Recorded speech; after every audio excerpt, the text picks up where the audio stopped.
Hello everyone, welcome to our YouTube channel Kiran commerce zone. तो students, आज के इस लेक्चर में हम डिस्कस करेंगे द रिवॉल्ट ऑफ 1857।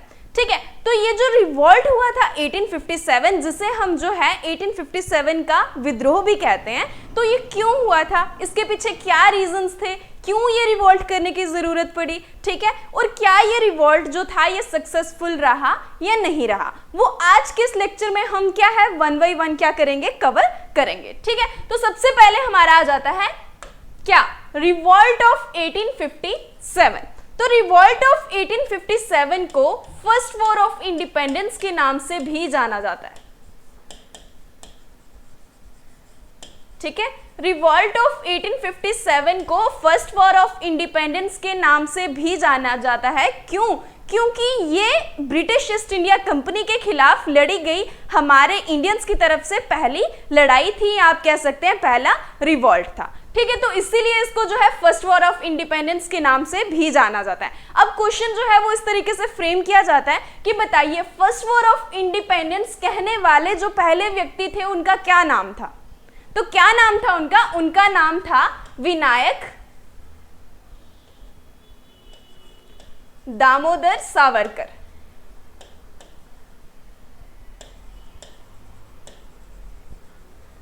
ठीक है, फर्स्ट वॉर ऑफ इंडिपेंडेंस कहने वाले पहले व्यक्ति का क्या नाम था? विनायक दामोदर सावरकर, या फिर आप कह सकते हैं वीडी सावरकर के द्वारा यह बात कही गई। ठीक है, तो अब क्या हुआ, रिवॉल्ट ऑफ 1857 को अलग अलग क्रांतिकारियों के द्वारा मतलब अलग अलग नाम दिए गए। जैसे कुछ लोग इसे जो है स्पॉय म्यूटिनी भी कहते हैं, कुछ लोग इसे द इंडियन म्यूटिनी के नाम से जानते हैं, and the great rebellion and the Indian insurrection. ठीक है, तो ये सारे किसके नाम है? रिवॉल्ट ऑफ 1857 के। अगर आपको रिवॉल्ट ऑफ 1857 की जगह स्पॉय म्यूटिनी दिखता है, या फिर आपको इंडियन म्यूटिनी दिखता है, या आपको द इंडियन इंसुरेक्शन या द ग्रेट रिबेलियन दिखता है, तो आपको कंफ्यूज नहीं होना, ये सारे किसके नाम है? रिवॉल्ट ऑफ 1857 के। क्योंकि जो उस टाइम के डिफरेंट जितने भी जो क्रांतिकारी लोग थे उनके द्वारा इसे अलग अलग नाम दिए गए। ठीक है, तो ये था हमारा रिवॉल्ट ऑफ 1857, जिसको जो है हम फर्स्ट वॉर ऑफ इंडिपेंडेंस के नाम से भी जानते हैं, क्योंकि ये ब्रिटिश ईस्ट इंडिया कंपनी के खिलाफ लड़ी गई पहली लड़ाई थी। ठीक है, अब हम देखते हैं वन बाय वन की ऐसे क्या रीजंस रहे थे, इसके काजेस हम डिस्कस करेंगे कि क्या क्या सिचुएशंस जो थी हमारे भारत में देखने को मिली कि क्यों ये रिवॉल्ट जो है वो हमें करने की जरूरत पड़ी। ठीक है, तो सबसे पहले आ जाते हैं इसमें हमारे कई सारे सोशल काजेस रहे, रिलीजियस काजेस रहे, इकोनॉमिक काजेस रहे, कुछ मिलिट्री काजेस थे, कुछ पॉलिटिकल काजेस थे, एंड कुछ हमारे क्या थे? Immediate causes. ठीक है, तो वन बाय वन चलिए हम इनको स्टडी करते हैं, डिस्कस करते हैं। क्या है सबसे पहले हमारा पॉलिटिकल काज। तो पॉलिटिकल काज में आ जाता है कि जो ब्रिटिशर्स थे, देखिए जब यूरोपियंस हमारे भारत में आए ना, तो उन्होंने देखा कि जो हमारे इंडिया के जो मतलब सिस्टम है वो कुछ काफ़ी अलग टाइप का है। ठीक है, वो काफ़ी ऐसे बैकवर्ड टाइप के कंजर्वेटिव टाइप के लोग हैं यहाँ के, उनके जो रूल्स हैं, पॉलिसीज जो भी वो अपना रहे हैं वो काफ़ी मतलब कि बैकवर्ड टाइप से हैं। ठीक है, तो उन्होंने क्या किया, वहाँ आकर कई सारी अपनी मतलब नई नई पॉलिसीज अपनाना शुरू कर दी। उन्होंने कई सारे चेंजेस हमारे भारत में लाना शुरू कर दिए, जो कि हमारे इंडियंस को बिल्कुल भी पसंद नहीं आए। ठीक है, तो वो सारे हम क्या करेंगे, वन बाय वन डिस्कस करेंगे। लेकिन सबसे पहले मैं बात करूं, ब्रिटिश ने क्या किया, एक नई पॉलिसी को वहां पे इंट्रोड्यूस किया, जिसका नाम क्या था? Doctrine of lapse. क्या नाम था उसका? Doctrine of lapse. तो ये जो डॉक्ट्रिन ऑफ लैप्स थी, किनके द्वारा इंट्रोड्यूस की गई? क्वेश्चन फ्रेम किया जाता है कि बताइए doctrine of lapse is introduced by, तो क्या नाम आ जाएगा हमारा? लॉर्ड डलहौजी। किनके द्वारा इंट्रोड्यूस की गई थी? बाय लॉर्ड डलहौजी के द्वारा। ठीक है, अब ये डॉक्ट्रिन ऑफ लैप्स कहती क्या थी? तो देखिए डॉक्ट्रिन ऑफ लैप्स का ये मतलब था, अगर क्या है मतलब कि एक किंग है, ठीक है, किंग एंड क्वीन ले लिया, अभी किसी भी आप एम्पायर की बात कर रहे हैं, या किसी भी एक पर्टिकुलर रीजन को ले लें आप। ठीक है, वहां का जो राजा है और वहां की जो रानी है, अगर उनका कोई लीगल सन नहीं है, ठीक है, अगर उनका कोई लीगल सन नहीं है, तो उनका ये जो एम्पायर है वो किंग के मरने के बाद वो सारा का सारा एम्पायर किसके अंडर चला जाएगा? किसके अंडर चला जाएगा? डॉक्ट्रिन ऑफ लैप्स के अंडर।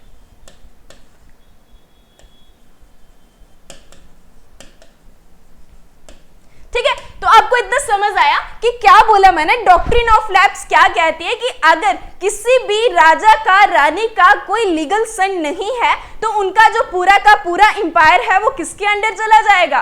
किसके अंडर चला जाएगा? लॉर्ड डलहौजी के पास, मतलब कि ब्रिटिशर्स के पास, यहाँ कह सकते हैं डॉक्ट्रिन ऑफ लैप्स के अंडर चला जाएगा। ठीक है, तो ये डॉक्ट्रिन ऑफ लैप्स के द्वारा मतलब कई सारी जो जगह थी, कई सारे एरियाज को उन्होंने क्या कर लिया? एनेक्स कर लिया, अपने अंडर कर लिया, अपने कब्जे में कर लिया। ठीक है, जैसे कि क्वेश्चन पूछा जाता है कि बताइए 1848 में कौन सी जगह को जो है वो बाय डॉक्ट्रिन ऑफ लैप्स के द्वारा अपने अंडर कर लिया गया? तो सतारा को 1848 में, उसके बाद 1849 में जयपुर और संबलपुर को उन्होंने अपने अंडर कर लिया।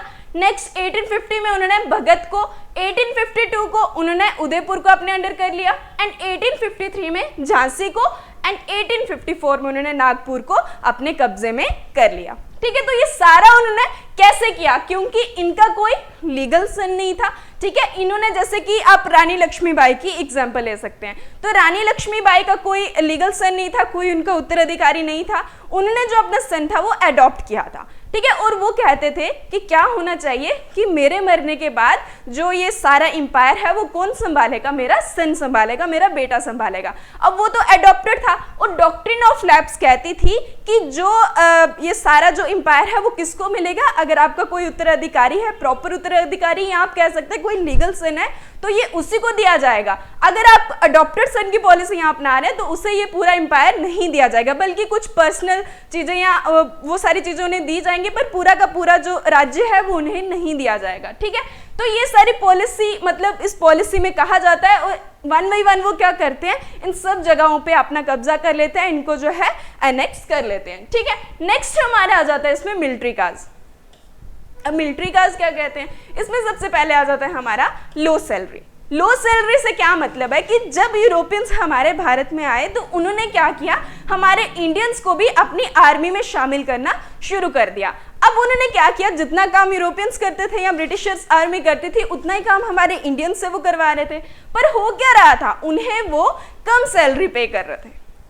काम उतना ही करेंगे पर उनको सैलरी जो है वो कम दी जाएगी। तो ये भी कहीं ना कहीं जो है एक रीजन बन रहा था रिवॉल्ट ऑफ 1857 का। ठीक है, नेक्स्ट उन्होंने क्या किया? They couldn't B राइज्ड above the सूबेदार रैंक, कि उन्हें जो है प्रमोशन नहीं दी जाएगी। ठीक है, ज्यादा से ज्यादा उन्हें सूबेदार रैंक तक, उससे ऊपर की प्रमोशन उन्हें नहीं दी जाएगी। ठीक है, सूबेदार रैंक से ऊपर उन्हें नहीं दिया जाएगा। ठीक है, नेक्स्ट उनके साथ वहां पे रेशियल डिस्क्रिमिनेशन काफी की जाती थी, कि मतलब कि हमारे इंडियंस को ब्लैक पीपल्स के नाम से पुकारा जाता था, तो वहां पे रेशियल डिस्क्रिमिनेशन काफी चल रही थी। जैसे कि यहाँ पर अगर व्हाइट पीपल बैठ रहे हैं तो यहाँ पे ब्लैक पीपल नहीं बैठ सकते, अगर इस रास्ते से जो है वो व्हाइट पीपल जाएंगे तो यहाँ से ब्लैक पीपल्स नहीं जाएंगे। मतलब कि कई सारी रेशियल डिस्क्रिमिनेशन भी वहां पे देखने को मिली, जिसके कारण लोगों में, जो हमारे सोल्जर्स थे, उनमें गुस्सा आ गया। ठीक है, और ये भी जो है कहीं ना कहीं जो है हमारे रिवॉल्ट ऑफ 1857 का कारण बना। नेक्स्ट अगर मैं बात करूं तो नेक्स्ट है हमारा सोशल एंड रिलीजियस काजेस।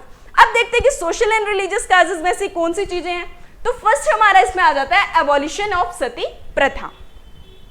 तो देखिए, जब यूरोपियंस हैं हमारे भारत में आए तो उन्होंने देखा कि हमारे इंडिया के जो लोग हैं वो कई ऐसे मतलब कि रूल्स एंड रेगुलेशन जो है वो फॉलो कर रहे हैं, जो कि क्या है? बिल्कुल गलत है। ठीक है, ऐसा नहीं है कि उन्होंने मतलब आकर यहाँ पे जो है हम लोगों को काफी हार्म किया या कुछ किया, उन्होंने कुछ अच्छे काम भी किए हमारे भारत में आके। जैसे उन्होंने सती प्रथा को एबॉलिश किया था। कब किया था? 1829 में सती प्रथा को एबॉलिश किया 1829 में। सती प्रथा तो सब बचपन से पढ़ते आ रहे हैं बुक्स में। तो सती प्रथा क्या होती है?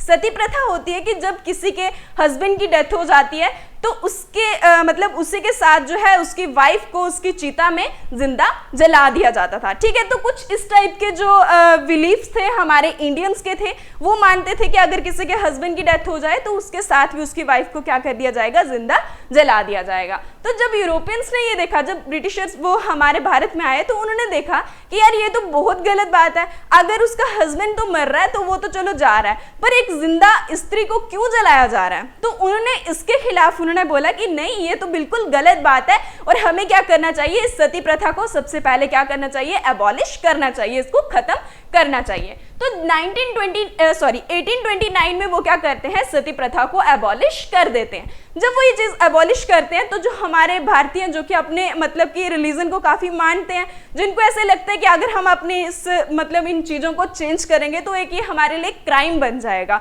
या हम जो है बहुत गलत कर रहे हैं, तो उन लोगों को लगा कि यार ये तो मतलब हमारे एक तो हमारे यहाँ पे जबरदस्ती आए और ऊपर से क्या कर रहे हैं, हमारे रिलीजन में क्या कर रहे हैं, इंटरफेयर कर रहे हैं।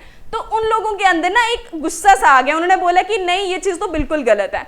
उसी के साथ उन्होंने क्या किया, नेक्स्ट स्टेप उन्होंने क्या लिया, उन्होंने हिंदू विडो रीमैरिज एक्ट क्या है पास कर दिया।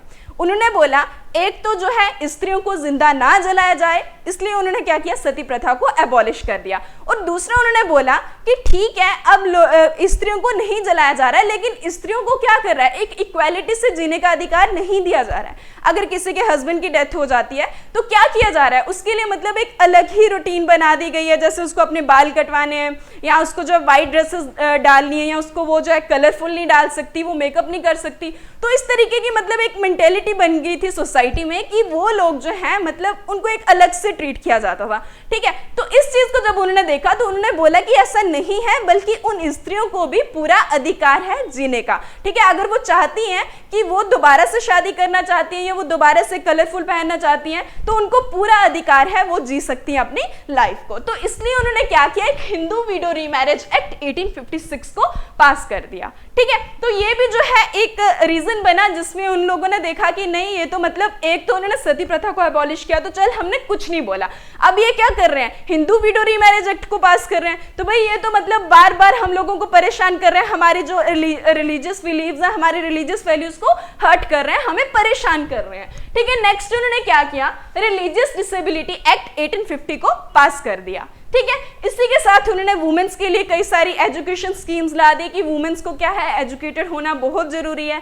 तो ये सारी चीजें क्या हो रही थी उस टाइम देखने को मिल रही थी। तो ये सारी चीजें जब इंडिया में हो रही थी तो इंडियन पीपल्स को क्या हो रहा था, बहुत गुस्सा आ रहा था कि ये क्या कर रहे हैं, हमारी रिलीजियस वैल्यूज को हर्ट कर रहे हैं, हमारे जो ट्रेडिशन है उसको चेंज कर रहे हैं। ठीक है, नेक्स्ट इसमें आ जाता है हमारा इकोनॉमिक काजेस। इकोनॉमिक काजेस में क्या है, हैवी रिवेन्यू सेटलमेंट्स। तो क्या कर रहे थे ब्रिटिशर्स, क्या कर रहे थे, उन पे जो है हैवी रिवेन्यू सेटलमेंट्स क्या कर रहे थे, लगा रहे थे। नेक्स्ट वो उनसे क्या कर रहे थे, ज्यादा से ज्यादा टैक्सेस क्या कर रहे थे, इंपोज कर रहे थे। ठीक है, हैवी टैक्सेस उनसे क्या कर रहे थे, वो इंपोज कर रहे थे। तो ये भी कहीं ना कहीं रीजन बन रहा था हमारे इस मतलब की फर्स्ट वॉर ऑफ इंडिपेंडेंस का। इसके साथ इसमें आप लिख सकते हैं डी इंडस्ट्रियलाइजेशन,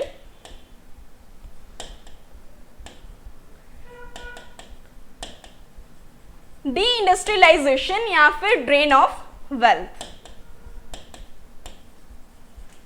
ठीक है, डी इंडस्ट्रियलाइजेशन हो रहा था, ड्रेन ऑफ वेल्थ हो रहा था कि हमारे जो इंडिया की जो वेल्थ है वो क्या कर रहे हैं, यूरोपियंस ड्रेन करके अपने यूरोप में लेके जा रहे हैं या ब्रिटेन में लेके जा रहे हैं। ठीक है, तो ये भी वो लोग देख रहे थे। और ये ऐसा हो कैसे रहा था, हमारे जो इंडिया था वहां पे जो लोग थे वो काफी टैलेंटेड भी थे। ऐसा नहीं था कि मतलब उन्हें कोई चीज आती नहीं थी, जैसे वहां पे बहुत अच्छे कलाकार थे, आर्टिशियंस थे जो कि बहुत अच्छी अच्छी डिजाइनिंग कर लेते थे। तो जब वो कोई भी चीज की प्रोडक्शन करते थे तो उसमें वो क्या करते थे, बहुत ज्यादा टाइम लगाते थे। जैसे कि उनको कोई एक शर्ट बनानी है तो उस शर्ट को बनाने में वो कंप्लीटली उसको तैयार करने में कितने दिन लगा लेते थे, 10 दिन लगा लेते थे। ठीक है, तो अब क्या कर रहे हैं, 10 दिन लगा रहे हैं। एग्जाम्पल आप ले सकते हैं यहाँ पे, जैसे कि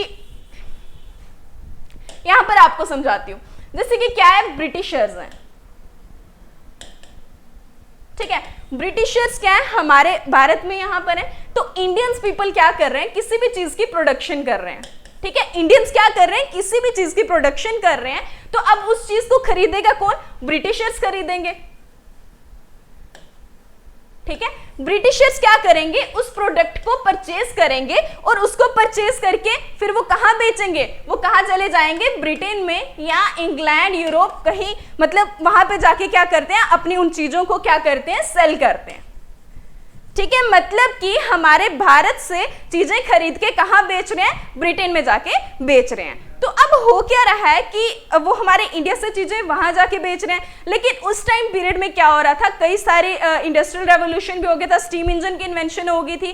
तो अब उन्हें लगा कि हम क्या कर रहे हैं, इतने मतलब कि हाई प्राइसेस पे यहाँ से चीजों को परचेज करके फिर हम जो है अपने ब्रिटेन में बेच रहे हैं, और ब्रिटेन के लोग जो है वो उनको एफर्ट नहीं कर पा रहे हैं, क्योंकि ये चीजें जो है वो काफी कॉस्टली हैं, काफी महंगी हैं, तो वो उन चीजों को एफर्ट नहीं कर पा रहे थे। तो जब ये सारी कंडीशन जो उनको देखने को मिली, तो उन्होंने क्या बोला कि अब हम क्या करेंगे, इंडिया से सिर्फ रॉ मटेरियल खरीदेंगे और उस रॉ मटेरियल को उठा के हम क्या करेंगे, वहां पे इंग्लैंड में भेजेंगे और वहां पे हम चीजों की प्रोडक्शन करेंगे, और उन चीजों की प्रोडक्शन करके फिर हम वहां से उठा के उनको भारत में बेचेंगे। ठीक है, तो भारत में अब उन्होंने क्या किया, जैसे जिस चीज को हम जो है मतलब 100 रुपए में प्रोड्यूस कर रहे थे या 100 रुपए से प्रोडक्शन कर रहे थे उस चीज की, अब उन्होंने क्या किया, वहां से रॉ मटेरियल उठा के वहां बेचना शुरू किया, और वहां से वो चीजें जैसे मैन्युफैक्चर होकर आने लगी, तो वो जो है 100 रुपए वाली चीज जो है वो 10 रुपए में बेचने लगे। तो मतलब कि इससे हुआ क्या, वो जो है काफी चीप रेट पे जब चीजें बेचने लगे, तो सारे लोग क्या कर रहे थे, उन्हीं चीजों को खरीद रहे थे। अब जो आर्टिशियंस थे उनके द्वारा बनाई गई चीजें क्या होने लगी, वेस्ट होने लगी, उनको कोई परचेज नहीं करने लगा,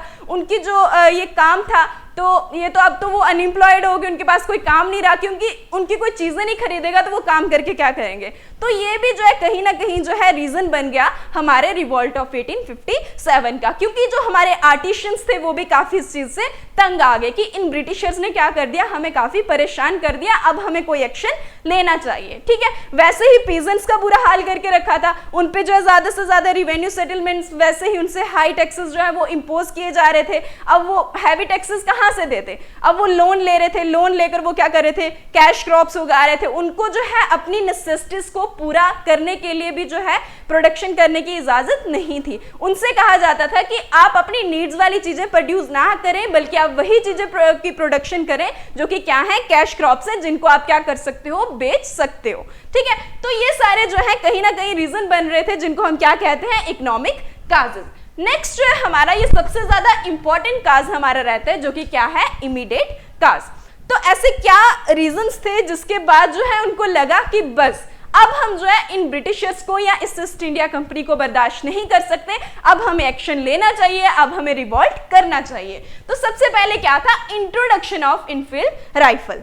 क्या हुआ कि इनफील्ड राइफल को इंट्रोड्यूस किया गया, जिसमें क्या होता था, पुराने जमाने की जो राइफल्स होती थी ना स्टूडेंट्स, उसपे क्या होता था, एक गन पाउडर का यूज किया जाता था। जैसे कि आप देख सकते हैं कि इस टाइप से क्या होता था, मतलब कि गन होती थी, उसकी बैरल होती थी, उसकी बैरल में क्या किया जाता था, गन पाउडर को फिल किया जाता था। ठीक है, तो वो जो गन पाउडर मिलता था उसको ऊपर से जो सील करने के लिए, ग्रीस करने के लिए, जिसको हम मुंह से खोल के और उस पाउडर को बैरल में डालते थे, तो उसमें क्या कहा गया, उस टाइम एक र्यूमर फैल गया कि उसमें किसका यूज किया जा रहा है, उसमें यूज किया जा रहा है कऊ फैट्स का। ठीक है, किसका यूज किया जा रहा है, कऊ फैट्स का और पिग फैट्स का। जैसे कि अगर हिंदू लोग हैं तो उनके लिए किसका यूज किया जा रहा है, कऊ फैट्स का। तो अगर कोई मुस्लिम्स हैं तो उनके लिए किसका यूज किया जा रहा है, पिग फैट्स का।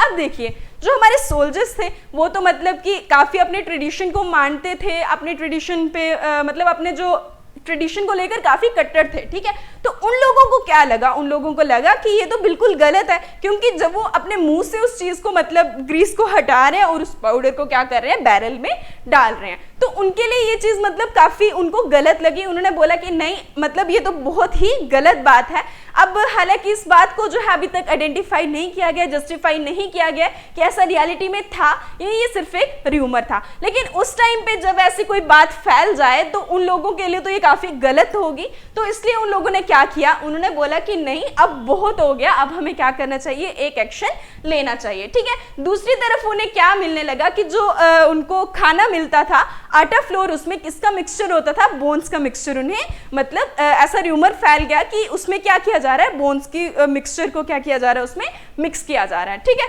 तो ये सारे जो थे काजेस बने हमारे रिवॉल्ट ऑफ 1857 के। अब हम देखते हैं कि जैसे ये इनफील्ड राइफल को मतलब कि इंट्रोड्यूस किया गया एंड ये जो र्यूमर्स फैल रहे थे, इन र्यूमर्स का क्या नतीजा हमें देखने को मिला। ठीक है, तो चलिए देखते हैं क्या हुआ। मंगल पांडे, ठीक है, मंगल पांडे जो आपने सबने नाम सुना होगा कि जो भी मतलब हमारी इंडियन हिस्ट्री को पढ़ रहे हैं या मॉडर्न हिस्ट्री को पढ़ रहे हैं, उन्होंने जो है एक मंगल पांडे का नाम सुना था, जो कि क्या थे, सोल्जर थे हमारी 34th बंगाल नेटिव इन्फेंट्री के। ठीक है, कौन सी यूनिट के? जो हमारी ये 34th बंगाल नेटिव इन्फेंट्री थी उसके ये क्या थे? एक सोल्जर थे जिनका नाम क्या था? मंगल पांडे। तो ये बात जब मंगल पांडे को पता चलती है कि उसमें क्या किया जा रहा है, कार्ट्रिजेस में किसका यूज किया जा रहा है, उसके ग्रीस को बनाने के लिए किसका यूज किया जा रहा है? काऊ फैट्स का, या फिर उसमें किसका यूज किया जा रहा है? पिग फैट्स का। तो जैसे उनको ये बात पता चलती है तो वो क्या करते हैं, अपने सीनियर से जाके बात करते हैं कि सर ऐसी ऐसी बात है, ऐसा क्या हो रहा है। तो उनके जो सीनियर होते हैं वो इस बात को नहीं सुनते हैं, इसको इग्नोर करते हैं। दैट्स वाई क्या करते हैं, मंगल पांडे को गुस्सा आ जाता है और वो क्या कर देते हैं, उन पे फायर कर देते हैं। ठीक है, तो जब वो उन पे फायर करते हैं तो उनको क्या कर लिया जाता है? अरेस्ट कर लिया जाता है एंड 8 अप्रैल 1857 को उन्हें क्या कर दी जाती है? फांसी दे दी जाती है। तो आप देख सकते हैं कि 29 मार्च को क्या करते हैं, मंगल पांडे अपने सीनियर से जाके जब बात करते हैं तो वो उनकी बात जब नहीं सुनते हैं तो वो क्या करते हैं, उन पे फायर कर देते हैं। ठीक है, तो क्वेश्चन आपको यहां से इस तरीके से भी पूछा जा सकता है कि बताइए ये जो मंगल पांडे थे कौन थे? तो मंगल पांडे कौन थे? एक सोल्जर थे जो कि कहां पे थे? बैरकपुर में काम कर रहे थे। ठीक है, और ये कौन सी यूनिट से बिलोंग करते थे? कौन सी यूनिट थी वो? 34th बंगाल नेटिव इन्फेंट्री से ये क्या करते थे? बिलोंग करते थे। ठीक है, नेक्स्ट 8 अप्रैल 1857 को इन्हें क्या कर दिया जाता है? एग्जीक्यूट कर दिया जाता है, इन्हें फांसी दे दी जाती है। एंड 9 मई 1857 को क्या होता है? 85 soldiers in Meerut refuse to use the new rifle. ठीक है, जैसे जैसे बाकी सोल्जर्स को बात पता चलती गई उन्होंने क्या किया, इन राइफल्स को यूज करने से मना कर दिया। ठीक है, तो 9 मई 1857 को 85 सोल्जर्स को जब ये बात पता चलती है तो उन्होंने क्या किया, उन्होंने बोला कि भाई हम इन राइफल्स को अब यूज नहीं करेंगे। ठीक है, उनके अंदर भी ये चीज गुस्सा आ गया तो उन्होंने क्या किया, उन्होंने भी मतलब ये बात जो है बाकियों तक बोला कि हम इन राइफल्स को यूज नहीं करेंगे एंड वहां पे भी क्या हो गया, एक रिवॉल्ट शुरू हो गया। ठीक है, तो ये जो है मेन रीजन रहता है कि 10 मई 1857 से हमारा जो मेरठ से ये जो रिवॉल्ट है इसकी शुरुआत होती है। ठीक है, कैसे शुरुआत होती है कि जैसे जैसे बाकी सोल्जर्स को पता चलता है कि इस तरीके से मतलब क्या हो रहा है, कार्ट्रिजेस में किसका यूज किया जा रहा है, उनको बनाने में किसकी ग्रीस यूज की जा रही है, काऊ फैट्स की, पिग फैट्स की, तो उन लोगों को क्या आ गया, एक गुस्सा आ गया और उन लोगों ने क्या किया, उन्होंने बोला कि नहीं अब हम क्या करेंगे, एक्शन लेंगे। बहुत परेशान कर लिया हमें ईस्ट इंडिया कंपनी ने। ठीक है, तो उन्होंने क्या किया, वहां जाते हैं और 85 सोल्जर्स जिनके ऊपर जिन्हें क्या कर दिया है, कोर्ट मार्शल लगा के जिन्हें जेल में भेज दिया गया है, उन लोगों को भी छुड़वाते हैं और उसके बाद वो क्या करते हैं, मार्च टू दिल्ली, मतलब कि दिल्ली की ओर मार्च करते हैं। और वो एक ही रात में 9 को ये बात होती है, 10 मई को वो क्या करते हैं, एक ही रात में वो क्या करते हैं, कहां पहुंच जाते हैं, दिल्ली में पहुंच जाते हैं। और दिल्ली में जाके वो क्या करते हैं, बहादुर शाह सेकंड को क्या करते हैं, अपना जो हेड है वो प्रोक्लेम कर देते हैं। ठीक है, तो दिल्ली में जाके उन्होंने क्या किया, वहां पे जो मुगल एम्पायर है बहादुर शाह सेकंड, उनको क्या कर देते हैं, वो अपने इंडिया का जो हेड है वो क्या कर देते हैं, प्रोक्लेम कर देते हैं या उनको बना देते हैं। ठीक है, अब वो जब वहां जाते हैं तो उनसे वो बात करते हैं कि ऐसी ऐसी बात है और अब हमें क्या करना चाहिए, रिवॉल्ट करना चाहिए। पहले तो बहादुर शाह उन्हें बहुत समझाते हैं, बट अब उनका जो गुस्सा था वो रुकने वाला नहीं था, बल्कि वो एक विद्रोह के रूप में बाहर आने वाला था। तो देखिए क्वेश्चन यहाँ से फ्रेम किया जाता है कि बताइए ये जो रिवॉल्ट ऑफ 1857 था ये सबसे पहले कहां से स्टार्ट हुआ, कहां से स्टार्ट हुआ? तो हमने देखा कि कहां से स्टार्ट हुआ, मंगल पांडे ने तो इसे स्टार्ट किया, बट इसने जो अपना एक मतलब सही वे से जब ये स्टार्ट किया गया तो ये कहां से हुआ था, मेरठ से।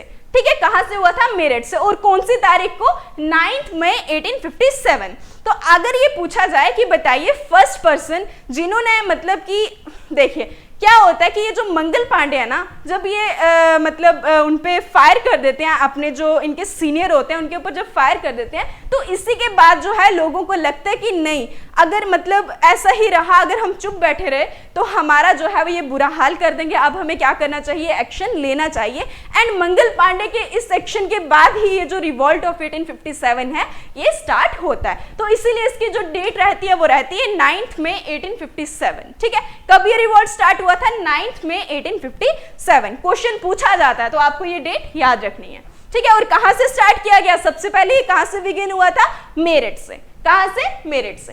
ठीक है, नेक्स्ट आप देख सकते हैं कि कौन कौन से ऐसे इंपॉर्टेंट लीडर्स थे जो कि इस रिवॉल्ट में शामिल हुए। ठीक है। तो अलग अलग जगह से अलग अलग लोग जो है वो इस रिवॉल्ट में क्या कर रहे हैं, भाग ले रहे हैं। जैसे कि दिल्ली में बहादुर शाह सेकंड और भक्त खान वो क्या कर रहे हैं, इस रिवॉल्ट को लीड कर रहे हैं। नेक्स्ट लखनऊ में बेगम हजरत महल जो है इस रिवॉल्ट को लीड कर रही है। वहां से कौन लड़ रहा है, कौन लड़ रहा है, बेगम हजरत महल। और ये भी क्यों लड़ रही थी, क्योंकि ये कह रही थी कि हमारे जो नवाब अवध है वो किन्हें बनाया जाए, इन्होंने जो एक सन अडॉप्ट किया था उन्हें वो सारा एम्पायर दे दिया जाए। लेकिन वो तो डॉक्ट्रिन ऑफ लैप्स के अंडर आने वाला था और ये भी बोल रही थी कि नहीं, मेरा जो ये किंगडम है, ये जो एम्पायर है, ये कौन संभालेगा, मेरा सन संभालेगा।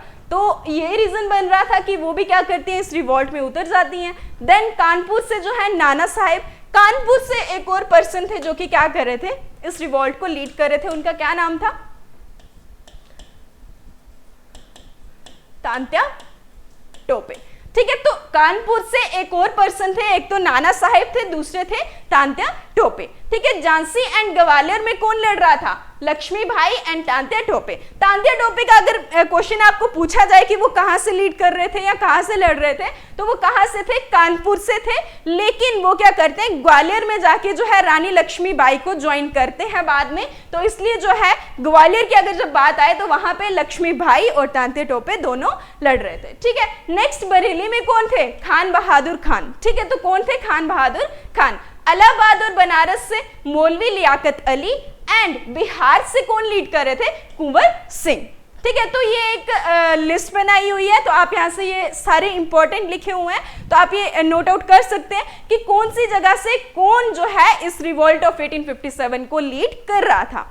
अब देखो हुआ क्या कि अलग अलग जगह से लोग जो है इस विद्रोह में कूद गए। ठीक है, अब जैसे जैसे लोगों को लग रहा था कि नहीं हमारे साथ गलत हो रहा है, पीजेंट्स को लग रहा था, किसी भी बंदे को लग रहा था कि नहीं हमारे साथ ये चीज गलत हो रही है, तो उन लोगों ने क्या किया, रिवॉल्ट में शामिल होना शुरू हो गए। ठीक है, अलग अलग जगह से ये रिवॉल्ट शुरू हो गया।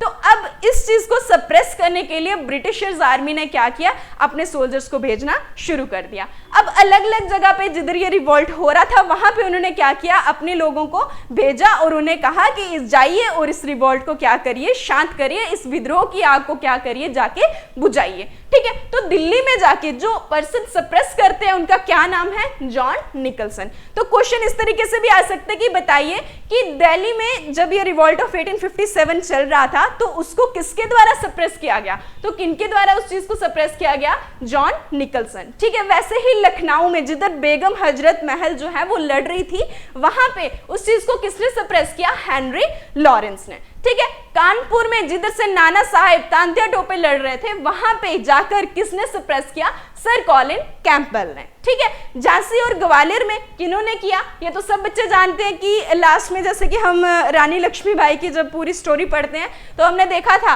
कि किसके साथ, मतलब किन्होंने उन्हें क्या किया था, हराया था, उनका क्या नाम था, हगरोस। ठीक है, तो देखिए नेक्स्ट आ जाता है हमारा बरेली।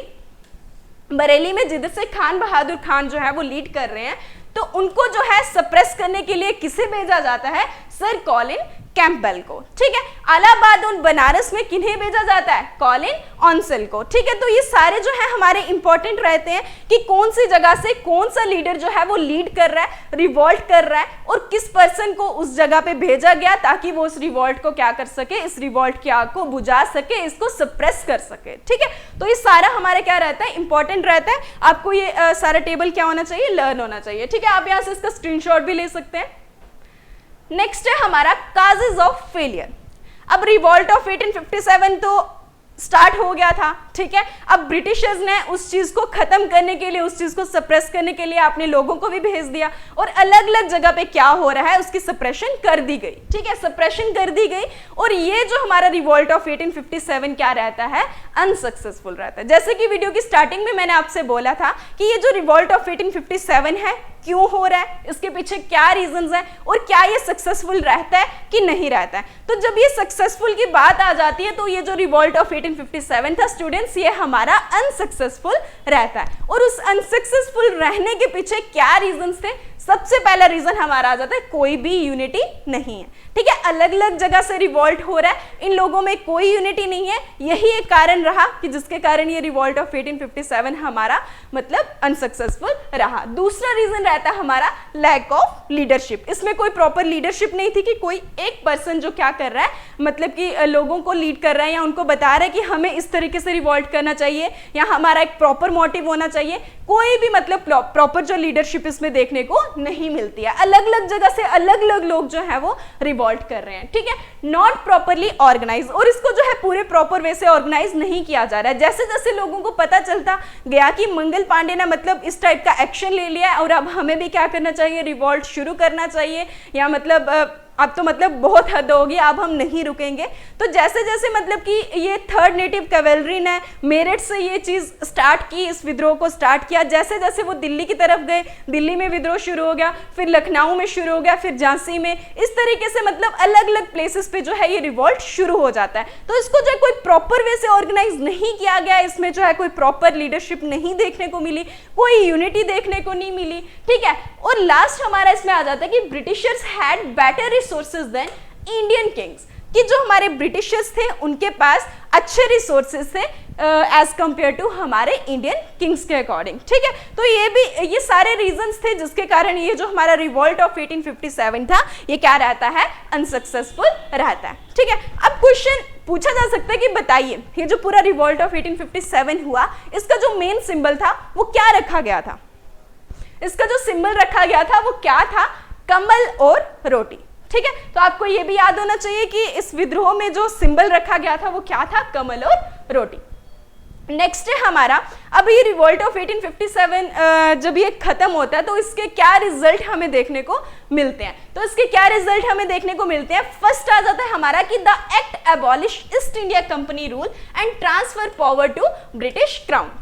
देखिए हुआ क्या कि जब ब्रिटिशर्स ने देखा कि भाई अब तो इंडियंस के अंदर जो है एक बहुत गुस्सा आ गया है और ये रिवॉल्ट पे उतर आए हैं, ठीक है, तो अगर हम इस चीज़ को सप्रेस कर रहे हैं तो ये तो बिल्कुल ठीक है, लेकिन हो सकता है कि ये कुछ दिनों के बाद फिर से रिवॉल्ट कर दें, तो हमें क्या करना चाहिए, इनकी जो डिमांड्स हैं उनको सुनना चाहिए, उनको फुलफिल करना चाहिए, ठीक है। तो अब ये क्या करते हैं, कुछ इंडियंस के फेवर में चीज़ों को बनाना शुरू कर देते हैं, फ्रेम करना शुरू कर देते हैं, ठीक है। सबसे पहले ये क्या करते हैं, ईस्ट इंडिया कंपनी रूल को एबॉलिश करते हैं और उसकी जगह पे क्या लेकर आ जाते हैं, ब्रिटिश क्राउन रूल को लेकर आ जाते हैं। दूसरा ये क्या करते हैं, गवर्नमेंट ऑफ इंडिया एक्ट 1858 को पास करते हैं, जो कि पूरी एग्जैक्ट फिगर अगर मैं बताऊं तो ये कब पास किया जाता है, 2 अगस्त 1858 को, ठीक है। नेक्स्ट ये क्या करते हैं, जो हमारे गवर्नर जनरल ऑफिस है उससे जो है किसमें कन्वर्ट कर देते हैं, रिप्लेस कर देते हैं वाइसरॉय में, ठीक है, कि पहले जो हमारे गवर्नर जनरल थे अब उन्हें क्या कहा जाएगा, वाइसरॉय कहा जाएगा। तो क्वेश्चन हमारा यहाँ से एक और बनता है कि बताइए जब ये रिवॉल्ट ऑफ 1857 चल रहा था उस टाइम जो हमारे गवर्नर जनरल थे वो कौन थे, तो कौन थे, लॉर्ड कैनिंग, कौन थे, लॉर्ड कैनिंग, ठीक है। तो जब उन्होंने इन गवर्नर जनरल को क्या किया, कन्वर्ट कर दिया, इनका ऑफिस उन्होंने किस में कन्वर्ट कर दिया, वाइसरॉय में। तो मतलब कि क्वेश्चन इस तरीके से आए कि बताइए फर्स्ट वाइसरॉय कौन थे हमारे इंडिया के, तो उनका क्या नाम था, लॉर्ड कैनिंग, ठीक है। तो फर्स्ट वाइसरॉय पूछा जाए तो आपका आएगा लॉर्ड कैनिंग। अगर आपसे पूछा जाए कि रिवॉल्ट ऑफ 1857 के टाइम जो गवर्नर जनरल थे उनका क्या नाम था, वो भी क्या आंसर रहेगा हमारा, लॉर्ड कैनिंग। उसके बाद उन्होंने क्या किया कि ये जो डॉक्ट्रिन ऑफ लैप्स पॉलिसी थी इसको उन्होंने क्या कर दिया, एबॉलिश कर दिया, खत्म कर दिया, ठीक है। उसके बाद it was promised and due attention was paid to the customs and traditions of India. अब उन्होंने बोला कि अब हम क्या करते हैं, आपसे प्रॉमिस करते हैं कि हम क्या करेंगे, आपके जो कस्टम्स हैं, आपके जो ट्रेडिशंस हैं, आप उनको अपनाइए, हम उसमें मतलब कि फुल अटेंशन देंगे, हम उसमें ज़्यादा से ज़्यादा इंटरफेयर नहीं करेंगे, ठीक है। तो ये सारे जो रिजल्ट हमें 1857 के रिवॉल्ट के बाद जो है वो देखने को मिलते हैं हमारे भारत में, ठीक है। नेक्स्ट है हमारा कि जब ये रिवॉल्ट ऑफ 1857 हुआ तो इसके ऊपर जो है कौन कौन सी बुक्स लिखी गई, तो ये एग्जाम के पॉइंट ऑफ व्यू से काफ़ी इंपॉर्टेंट क्वेश्चंस यहाँ से हमारे निकल कर आते हैं। तो चलिए एक बार हम इनको भी देख लेते हैं कि रिवॉल्ट ऑफ 1857 के ऊपर कौन कौन सी बुक्स जो है वो लिखी गई और इसके ऑथर कौन है। तो सबसे पहले हमारा the Indian war of independence, the Indian war of independence किनके द्वारा लिखी गई है? विनायक दामोदर सावरकर के द्वारा। ठीक है, तो आपने ये स्टार्टिंग में भी उधर देखा होगा कि ये जो फर्स्ट वॉर ऑफ इंडिपेंडेंस है, ये टर्म किनके द्वारा जो है सबसे पहले कही गई, तो क्या नाम था उनका? वीडी सावरकर, विनायक दामोदर सावरकर। ठीक है, 1857 किनके द्वारा लिखी गई? S N Sen. 1857 the great Indian revolt जो है ये किनके द्वारा लिखी गई? अशोक मेहता। नेक्स्ट है हमारा the first Indian war of independence 1857 to 1859 किनके द्वारा लिखी गई? कार्ल मार्क्स के द्वारा। नेक्स्ट है रिबेलियन 1857 अ सिंपोजियम, ये बुक किनके द्वारा लिखी गई है? तो उनका क्या नाम है? पूरनचंद जोशी। नेक्स्ट है द इंडियन म्यूटिनी ऑफ 1857, तो इनका क्या नाम था?